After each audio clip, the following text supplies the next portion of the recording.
কি করছো? এই দেখো ঝড়ে আম পড়ে গেছে না, হুম। সেই আমগুলো দিয়ে এখন আচার বানাবো। তাই? হ্যাঁ, তেল আচার বানাবো। আমাকে দেবে, আমি কিন্তু খাবো। ঠিক আছে, খাবে। এখন এই কেটে নুন হলুদ মাখিয়ে রোদে দেবো। উম, কতদিন লাগবে? এই তো আজকেই দেবো, একটু সময় রোদে দেবো। না, তারপরে অনেক জনের কাছে তো শুনেছি অনেক দিন লাগে, ওর জন্যই না, বলি। অনেকদিন লাগবে না। এটা একটু পাকা মনে হচ্ছে। একটু কালার হয়ে গেছে। তোমার মামা বাড়ি দেবো একটু। তাই? হ্যাঁ, তোমার মামার খেতে খুব ভালোবাসে। হুম।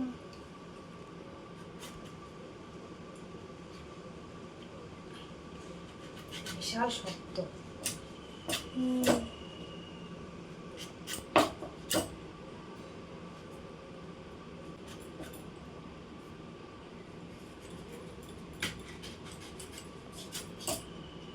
হুম। অনেকক্ষণ রোদ হয়ে গেছে, এখন নামিয়ে দেখবো কি অবস্থা।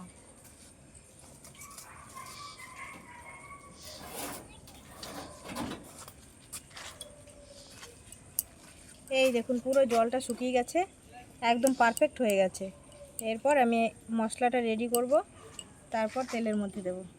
চলুন তাহলে মশলাটা রেডি করে নিই। নিয়ে নেব জিরে, মৌরি, ধনে, মেথি, গোলমরিচ আর এমনি শুকনো লঙ্কা। এই কটা আমি এখন কড়াইতে রোস্ট করে নেব।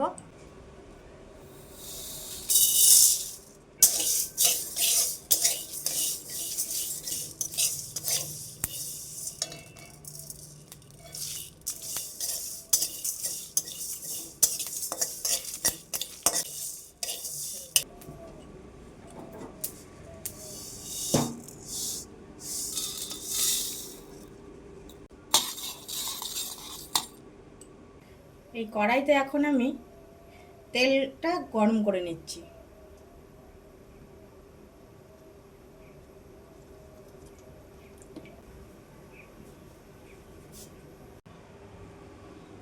ভেজে রাখা মশলাগুলি এখন আমি গুঁড়ো করে নিচ্ছি।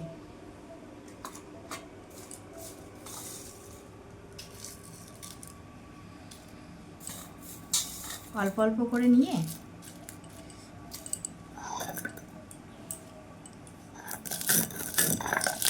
পুরোটা গুঁড়ো করব না, আধ ভাঙা করে রাখবো।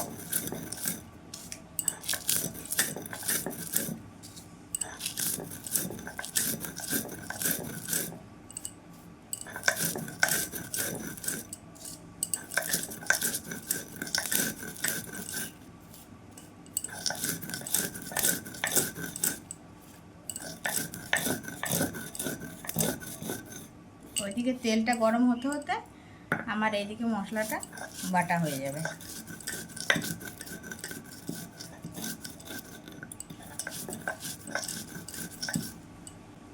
ব্যাস এইরকম করেই রাখবো।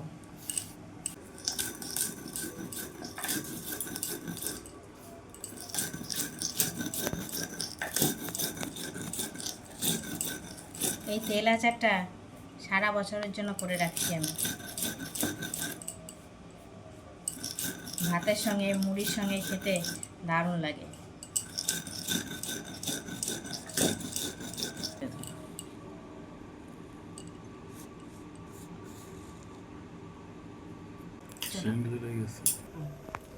এদিকে তেলটা গরম হয়ে গেছে,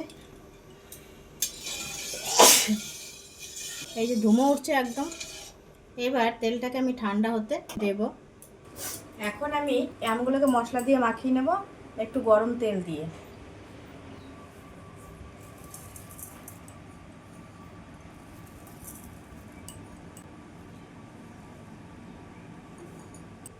এবার এখান থেকে গরম তেল তুলে নিচ্ছি খানিকটা।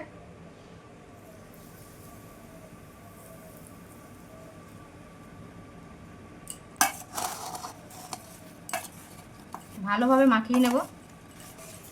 ভিডিওটি সম্পূর্ণ দেখার অনুরোধ রইল, আশা করছি ভালো লাগবে।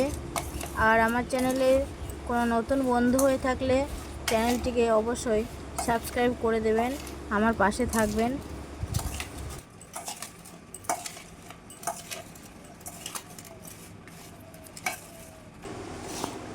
তেলটা ঠান্ডা হয়ে গেছে, এখন বয়ামে ভরে দিচ্ছি।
এইবার আচারটিকে একটা পরিষ্কার কাপড়ে ঢেকে বেঁধে দিয়ে রোদের মধ্যে রেখে দেব 3-4 দিন।